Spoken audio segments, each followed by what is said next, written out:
Rapid action battalion র্যাবের নাম পরিবর্তন করে স্পেশাল ইন্টারভেনশন ফোর্স SIF নামকরণের সিদ্ধান্ত নিয়েছে অন্তর্বর্তীকালীন সরকার। প্রধান উপদেষ্টা অধ্যাপক মোহাম্মদ ইউনূস আজ এ সংক্রান্ত নথির অনুমোদন দিয়েছেন বলে জানিয়েছেন স্বরাষ্ট্র উপদেষ্টা জাহাঙ্গীর আলম চৌধুরী।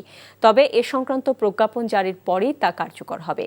নাম পরিবর্তনের সাথে সাথে বাহিনীটির পোশাকেও পরিবর্তন হচ্ছে জানিয়ে স্বরাষ্ট্র উপদেষ্টা জানান, আগামী সপ্তাহ থেকে নতুন পোশাকে দেখা যাবে নবগঠিত SIF সদস্যদের। বিভিন্ন পক্ষের নানামুখী সুপারিশের কারণেই র্যাবের নাম পরিবর্তন করা হয়েছে বলেও তিনি জানান। র্যাবের যে নতুন নাম, আজকে থেকে এটা নতুন নাম করা হচ্ছে স্পেশাল ইন্টারভেনশন ফোর্স SIF।